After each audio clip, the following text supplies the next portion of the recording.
আসসালামু আলাইকুম। হ্যালো, কী অবস্থা সবার? তো এসএসসি 26 ব্যাচ আজকে তোমাদের সাথে হচ্ছে আমার দ্বিতীয় ক্লাস। তো আজকে মূলত হচ্ছে ব্যঞ্জন ধ্বনি নিয়ে আলোচনা করব। সো শুরু করি। তো আমি তোমাদের জন্য প্রথমে হচ্ছে একটা ব্ল্যাঙ্ক বোর্ড রেখেছি কিছু বেসিক আলোচনা করার জন্য। তো ব্যঞ্জন ধ্বনি কী? সো আমরা জানি বাংলা ভাষায় হচ্ছে দুই ধরনের ধ্বনি আছে, একটা হচ্ছে ব্যঞ্জন ধ্বনি আর একটা হচ্ছে স্বরধ্বনি। তো স্বরধ্বনি তো হচ্ছে মূলত যেগুলা উচ্চারণের সময় কোথাও বাধাপ্রাপ্ত হয় না, কিন্তু ব্যঞ্জন ধ্বনি হচ্ছে যেটা উচ্চারণের সময় বাক প্রত্যঙ্গের কোনো না কোনো জায়গায় হচ্ছে বাধাপ্রাপ্ত হয়। যেমন আমরা চিন্তা করে দেখি বা উচ্চারণ করেই দেখি প্র্যাকটিক্যালি।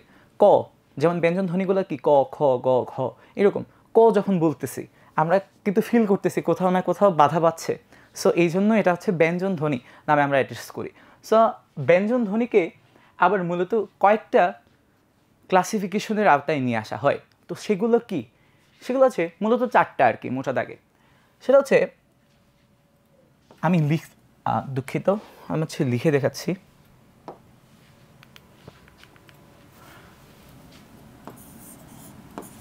উচ্চারণ এরকম লিখে আমি চারটা ক্লাসিফাই করি আর কি। এক হচ্ছে মূলত দুঃখিত,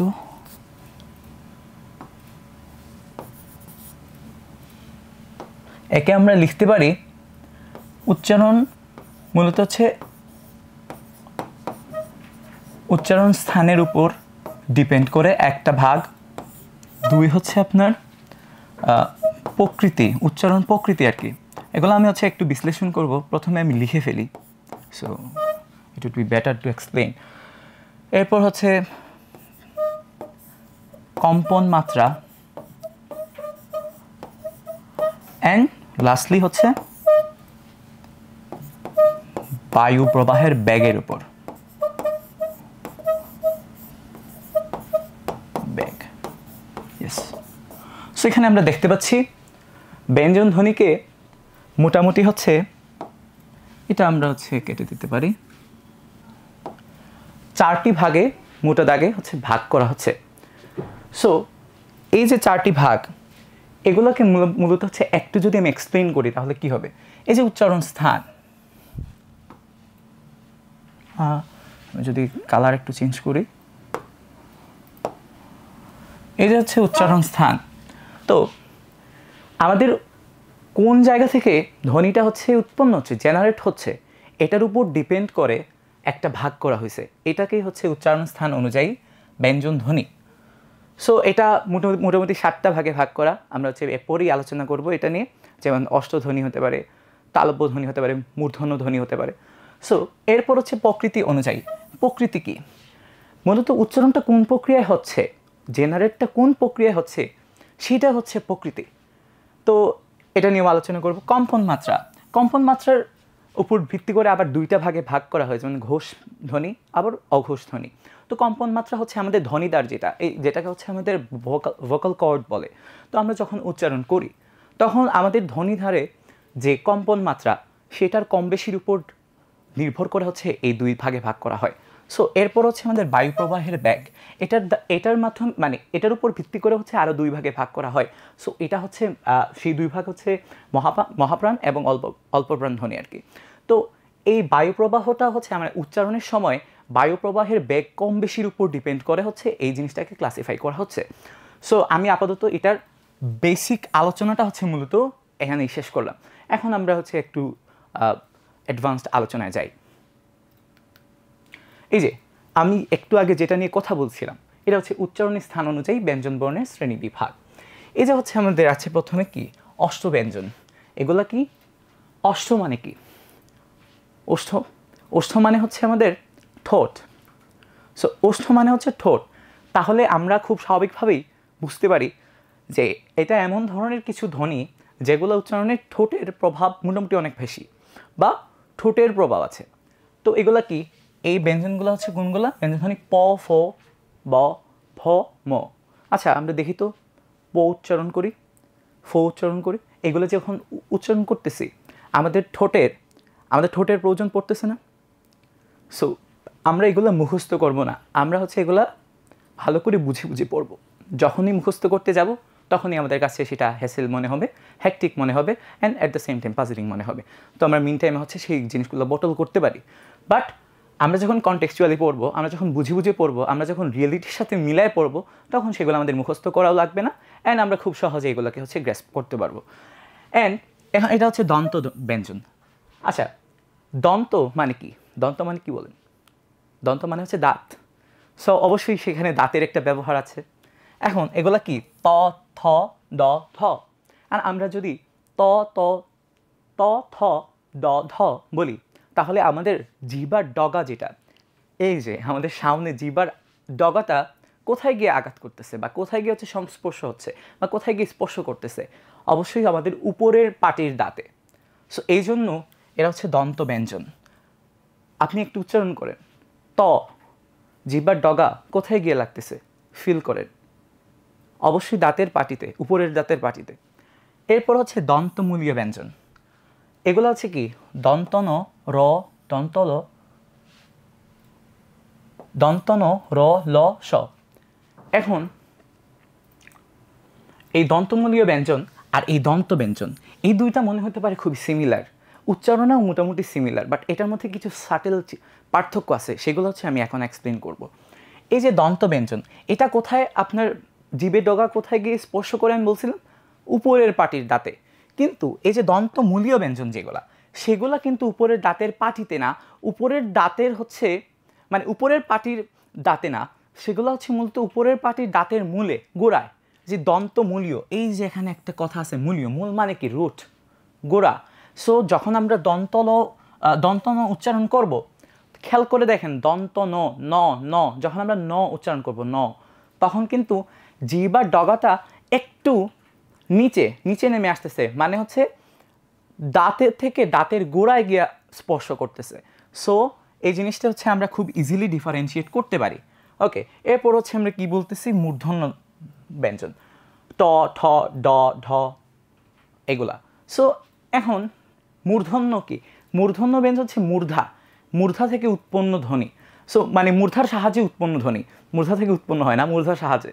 এখন মূর্ধা কি? মূর্ধা হচ্ছে আমাদের এই যে দন্তমূল বলছিলাম না, দাঁতের মূল, গোড়া, এইটা, আর হচ্ছে আপনার তালু, যেটা তালুটা হচ্ছে আলজিবের একটু আগে যেটা।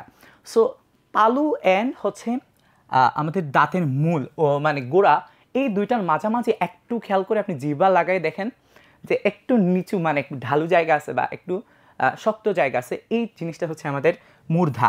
সো এই মূর্ধা দেখেন, আপনি যখন ট উচ্চারণ করতেছেন, ঠ উচ্চারণ করতেছেন, ড উচ্চারণ করতেছেন, ঢ উচ্চারণ করতেছেন, তখন আপনার জিহ্বা কিন্তু ওই জায়গায় গিয়ে হচ্ছে টাচ করতেছে। সো এই জন্য এটা হচ্ছে মূর্ধন্য ব্যঞ্জন। এরপর কি? তালব্য ব্যঞ্জন। তালব্য ব্যঞ্জনগুলো ছ, ছ, জ, ঝ, এই যে যেগুলা, এই তালব্য ব্যঞ্জনগুলা যখন আমরা উচ্চারণ করতে যাই, তখন এই যে আমাদের তালু যেটা, সেটার সাথে আমাদের জিহ্বা একটু প্রসারিত হয়ে স্পর্শ করতেছে। আপনি ফিল করেন, আপনি উচ্চারণ করে দেখেন। এই জন্য এগুলার নাম কি? তালব্য ব্যঞ্জন। এখন দেখেন কণ্ঠ ব্যঞ্জন। কণ্ঠ ব্যঞ্জন একই সাথে আমাদের ওই যে আমরা যখন ক বলি, খ বলি, গ বলি, ঘ বলি, তো আপনি এখানে একটু হাত দেন আপনার কণ্ঠে, ক, ক, আপনি ফিল করেন এটা কিন্তু অনেক নিচ থেকে আসতেছে উচ্চারণটা, ক, ক। সো এই জন্য এইগুলাকে হচ্ছে অ্যাড্রেস করা হচ্ছে কণ্ঠ ব্যঞ্জন বলে। এরপর হচ্ছে এই যে কণ্ঠনালীয় ব্যঞ্জন। কণ্ঠনালীয় ব্যঞ্জন হচ্ছে মূলত এই যে হ, এটা কণ্ঠনালীয় ব্যঞ্জন কেন? কারণ এটা সরাসরি হচ্ছে আপনার কণ্ঠ থেকে, মানে ভেতর থেকে, ধ্বনিধার থেকে হচ্ছে আপনার উৎপন্ন হচ্ছে। আপনি যখন বলেন হ, হ, দেখেন অনেক ডিপ থেকে হচ্ছে এটা উচ্চারণ হয়, মানে উৎপন্ন হয়ে আসতেছে। এই জন্য এটা কণ্ঠনালীয় ব্যঞ্জন। আশা করি এ পর্যন্ত আপনারা খুব ভালোভাবেই বুঝতে পারছেন। এরপরে আমরা যাচ্ছি আগে। উচ্চারণের প্রকৃতি অনুযায়ী ব্যঞ্জন বর্ণের শ্রেণী বিভাগ। এই জিনিসটা আমি প্রথমে বলছিলাম বেসিক আলোচনায়, যে উচ্চারণের প্রকৃতি কি? উচ্চারণের প্রকৃতি মানে হচ্ছে কোন উপায়ে সেটা উচ্চারণ হচ্ছে, মানে কোন উপায়ে সেটা জেনারেট হচ্ছে, কোন উপায়ে উচ্চারিত হচ্ছে। সো স্পৃষ্ট ব্যঞ্জন, স্পৃষ্ট ব্যঞ্জন নিয়ে যদি কথা বলি, এটাকে আবার স্পর্শ ব্যঞ্জনও বলা হয়। স্পর্শ, স্পৃষ্ট ব্যঞ্জন মানে হচ্ছে বাক প্রত্যঙ্গের দুইটা বাক প্রত্যঙ্গ যখন একসাথে সংস্পর্শে এসে উচ্চারিত হয়, তখন সেটাকে আমরা বলি স্পৃষ্ট ব্যঞ্জন। আপনি উচ্চারণ করে দেখেন, ত, খেয়াল করেন আপনার দুইটা বাক প্রত্যঙ্গ হচ্ছে একসাথে স্পর্শ করতেছে। ত, একইভাবে ট, চ, ক, সেম এরকম। এরপর হচ্ছে নাসিক্য ব্যঞ্জন। আচ্ছা, এখন আমি নাসিক্য ব্যঞ্জন দিয়ে কথা বলি। নাসিক্য ব্যঞ্জন কি আসলে? আমরা যখন কোনো কিছু উচ্চারণ করি, যেমন আমি যখন ত উচ্চারণ করলাম, এটা কিন্তু আমাদের মুখ দিয়ে হচ্ছে বায়ুটা বের হয়ে যাচ্ছে। বাট যখন আমরা উচ্চারণ করতে গিয়ে মুখে বাধাপ্রাপ্ত হয়ে অ্যাট দ্য সেম টাইম মুখ এবং নাক দুই দিক দিয়ে হচ্ছে যখন বায়ুটা বের হয়, তখন এটাকে আমরা বলি নাসিক্য ব্যঞ্জন। সামান্য হচ্ছে নাকি সুরে আসে। যেমন আমি যখন বলি ম, আপনি ফিল করেন আপনার নাক দিয়ে কিন্তু বাতাস বের হচ্ছে, নাসিক্য প্রভাবিত হচ্ছে। এই জন্য ম, ন, উ এই জিনিসগুলো হচ্ছে কি নাসিক্য ব্যঞ্জন। এখন আমি বলি উষ্ম ব্যঞ্জন। এই উষ্ম ব্যঞ্জনের সাথে হচ্ছে আপনার স্পৃষ্ট ব্যঞ্জনের মোটামুটি কিছুটা কন্ট্রাডিকশন হতে পারে, বা কিছুটা কানেকশন আছে, বা কিছুটা হচ্ছে মিল আছে বলা যায়। মিল না, মানে কিছুটা হচ্ছে ক্লোজনেস আছে। তো উষ্ম ব্যঞ্জনে এগুলো হচ্ছে কি দন্তস্ব, তালব্যস্ব, হ। এই উষ্ম ব্যঞ্জনগুলা কিভাবে উৎপন্ন হয় বা এগুলার পরিচয় কি? উষ্ম ব্যঞ্জন মূলত হচ্ছে দুইটা বাক প্রত্যঙ্গ কাছাকাছি আসার পর যে নিঃসৃত বায়ু সেটার মধ্যে ঘর্ষণ হয়ে উচ্চারিত হয়, বাট দুইটা সংস্পর্শে আসে না। এবং আপনি স, আপনি একটু স বলেন, আপনার দুইটা বাক প্রত্যঙ্গ খুব কাছাকাছি আসতেছে, এর মাঝখানে যখন বায়ু নিঃসৃত হয় সেটার ঘর্ষণ বাতাসে হচ্ছে, দেন সেটা উচ্চারিত হচ্ছে। সো এটাকে বলা হয় কি উষ্ম ব্যঞ্জন। এই যে আবার উষ্ম ব্যঞ্জনের মধ্যে এই যে দুইটা দন্তস্ব অ্যান্ড তালব্যস্ব, এই দুইটাকে হচ্ছে আবার শীষ ধ্বনিও বলা হয়। এটা খুব ইজিলি হচ্ছে আপনাদের এমসিকিউতে চলে আসতে পারে, বা আপনাদের তো মূলত হচ্ছে এমসিকিউ এই পার্টগুলো আর কি, গ্রামার পার্ট। এরপর হচ্ছে পার্শ্বিক ব্যঞ্জন। এটা হচ্ছে কি ল। এটা কেন পার্শ্বিক ব্যঞ্জন বলা হচ্ছে? যখন আমরা ল উচ্চারণ করি, ল এই যে ল উচ্চারণ করতেছি, আমার জিহ্বার ডগা কোথায় গিয়ে আঘাত করতেছে বা কোথায় স্পর্শ করতেছে হচ্ছে দাঁতের দন্তমূলে, দাঁতের মূলে, গোড়ায়। সো স্পর্শ করার পর যখন জিহ্বাটা হচ্ছে পড়ে যায় তার জায়গায়, আবার ফেরত চলে আসে ল বলে নিচে নেমে আসে, তখন জিহ্বার নিচ দিয়ে দুই পাশ দিয়ে বায়ু বেরিয়ে যায়। সো দুই পাশ দিয়ে যে বাতাস বেরিয়ে যাচ্ছে, এজন্য এটাকে হচ্ছে পার্শ্বিক ব্যঞ্জন বলে হচ্ছে অ্যাড্রেস করা হচ্ছে। আই হোপ আপনারা বুঝতে পারতেছেন। এরপর হচ্ছে কম্পিত ব্যঞ্জন। এই যে র, যেটা আপনি র একটু উচ্চারণ করেন, র, যখন আমরা র উচ্চারণ করি তখন এই যে আমাদের জিহ্বা হচ্ছে খুব দ্রুত হচ্ছে কম্পিত হয়, খুব দ্রুত হচ্ছে বাড়ি খায় বারবার। সো এই জন্য সেটাকে কি বলা হচ্ছে র, সেই জন্য এটাকে কি বলা হচ্ছে কম্পিত ব্যঞ্জন। এটা মূলত হচ্ছে আমাদের দন্তমূলের সাথেই হচ্ছে বাড়ি খায় জিহ্বার ডগা। আর এই যে তাড়িত ব্যঞ্জন, এটা হচ্ছে কি এই যে র, এই দুটাকে হচ্ছে তাড়িত ব্যঞ্জন বলা হয়, কারণ আমাদের ওই যে আমি আগে বলছিলাম মূর্ধা, যে আমাদের দন্তমূল আর তালুর মাঝামাঝি অংশ যেটা, এইটা হচ্ছে মূর্ধা। আমাদের জিহ্বার ডগা যখন আস্তে করে মূর্ধায় গিয়ে টোকা দেয়, একবার টোকা দিয়ে হচ্ছে উচ্চারিত হয়, তখন সেটা হচ্ছে এই তাড়িত ব্যঞ্জন, একটা তাড়নার সৃষ্টি হয়। যেমন আমরা যখন বলি র, খেয়াল করে দেখেন আমাদের জিহ্বার ডগাটা আস্তে করে গিয়ে মূর্ধায় একটা টোকা দিচ্ছে। আই হোপ আপনাদেরকে আমি বুঝাতে পেরেছি। এরপরের পৃষ্ঠায় যাই, ধ্বনির কম্পন মাত্রা অনুযায়ী বিভাজন। আমি প্রথমে বলছিলাম কম্পন মাত্রা। এই ধ্বনির কম্পন মাত্রা হচ্ছে কি আমাদের ধ্বনিদ্বার যেটা, সেটা ইংরেজিতে বলে ভোকাল কর্ড। এটা হচ্ছে আমাদের যখন ধ্বনি উৎপন্ন হয়, জেনারেট হয়, তখন এই ধ্বনিদ্বারের মধ্যেই হচ্ছে কম্পিত হয়। এইখানে কম্পনের মাধ্যমে হচ্ছে ধ্বনিটা আমাদের জেনারেট হয়ে বাইরে বেরিয়ে আসে। এইখানে কম্পন মাত্রা যখন যেসব ধ্বনির উচ্চারণের সময় ধ্বনিদ্বারের কম্পন মাত্রা অপেক্ষাকৃত বেশি, এই যে অপেক্ষাকৃত বেশি, আমি হচ্ছে একটু অন্য কালি দিয়ে এটা আপনাদেরকে বুঝাই দেখাই। এই যে এখানে যে বেশি কম্পন মাত্রা, সেসব ধ্বনিগুলোকে বলা হয় ঘোষ ধ্বনি।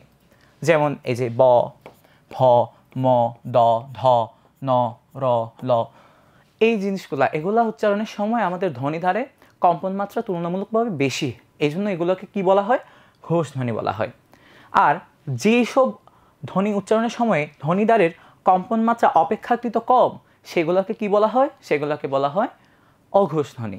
আমি দেখাই আপনাদেরকে, এই যে অঘোষ ধ্বনি এখানে লেখা আছে। যেমন প, ফ, ত, থ, আপনি একটু উচ্চারণ করে দেন ব, ব বললে হচ্ছে আপনার এই যে কম্পনের ভাইব্রেশনের মাত্রাটা হচ্ছে একটু বেশি থাকে, এটা আপনি নিজে উচ্চারণ করলে বুঝতে পারবেন। আর যখন আমি বলতেছি প, তখন কিন্তু সেটা কম। ওকে, এরপরে যাচ্ছি। ধ্বনি সৃষ্টিতে বায়ু প্রবাহ অনুযায়ী বিভাজন। ওই যে ক্লাসিফিকেশন 4টা হয়েছিল, সেটার মধ্যে লাস্ট এটা, বায়ু প্রবাহ অনুযায়ী বিভাজন।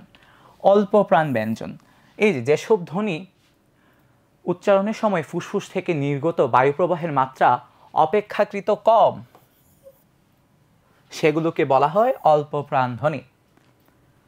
বায়ু আমরা যখন উচ্চারণ করি, বায়ু প্রবাহ তো অবশ্যই বায়ুর মাধ্যমেই তো হচ্ছে আমাদের ধ্বনি প্রবাহিত হয়, ধ্বনি হচ্ছে বেরিয়ে আসে। সো প, যখন আমি প বলতেছি, আমি হচ্ছে এগুলোর মধ্যে তুলনামূলক মানে একটা উদাহরণ দেখাবো, এই জন্য বুঝতে ইজি হবে। যখন আবার বলতেছি ফ, খেয়াল করেন আপনি, প ফ, আপনি খেয়াল করে দেখেন এখানে কিন্তু অবশ্যই বাতাসের বায়ু প্রবাহের মাত্রা একটা মোটামুটি হচ্ছে খুবই এভিডেন্ট একটা পার্থক্য আছে। এই যে প, আবার বলতেছি ফ, ব বলতেছি, আবার বলতেছি ফ। সো এই জিনিসগুলো হচ্ছে আইডেন্টিফাই করা, আর এই জিনিসগুলো হচ্ছে মানে মূলত ফিল করা খুবই ইজি, ডিফারেন্সিয়েট করাটা অনেক সহজ যদি না আপনি ভালো করে বুঝে পড়েন, যদি আপনি ভালো করে বুঝে পড়েন। সো আমাদের এখানে মুখস্থ করার কোনো বিষয়ই না, আমি যতই মুখস্থ করি আমি মিন টাইমে গিয়ে হচ্ছে সেটা ভুলে যেতে পারি অথবা পেছ লাগাই ফেলতে পারি। সো এই জিনিসগুলো আসলে মুখস্থের বিষয় না, আমাদেরকে এগুলো কনটেক্সচুয়ালি ভালো করে বুঝে শুনে পড়তে হবে প্র্যাকটিক্যাল ইউজের মাধ্যমে। সো আর মহাপ্রাণ ব্যঞ্জন আমি যদি বলি, শেষ করি আর কি বলার জন্য, যে ধ্বনি উচ্চারণের সময় ফুসফুস থেকে নির্গত বায়ু প্রবাহ অপেক্ষাকৃত বেশি, সেগুলোকে হচ্ছে মহাপ্রাণ ধ্বনি বলা হয়। সো আমি এই দুইটার মধ্যে একটা তুলনামূলক পার্থক্য আপনাদেরকে বুঝিয়ে দিলাম বা দেখিয়ে দিলাম। আচ্ছা, এই আজকের এই ব্যঞ্জন ধ্বনি নিয়ে আলোচনা মোটামুটি হচ্ছে এখানেই। মূলত অনেক বিস্তৃত একটা টপিক, বাট আপনারা হচ্ছে এসএসসি লেভেলে আছেন, আপনাদের জন্য এটাই হচ্ছে বইয়ে আলোচনা করা হয়েছে। আই হোপ এগুলোই হচ্ছে আপনাদের জন্য যথেষ্ট সাফিসিয়েন্ট। হচ্ছে কিছু প্রশ্ন যাতে হচ্ছে আপনাদের একটু ঝালাই হয়ে যায় যা পড়লাম। দন্ত ব্যঞ্জন ধ্বনির মুখ্য বাক প্রত্যঙ্গ কোনটি? কি মনে করেন? দন্ত ব্যঞ্জন ধ্বনির মুখ্য বাক প্রত্যঙ্গ, আমরা দন্ত ব্যঞ্জন ধ্বনি নিয়ে যখন আলোচনা করছিলাম তখন কি বলছিলাম? জিভের ডগা হচ্ছে কোথায়? দন্তে, মানে দাঁতে উপরের পাটিতে হচ্ছে স্পর্শ করে।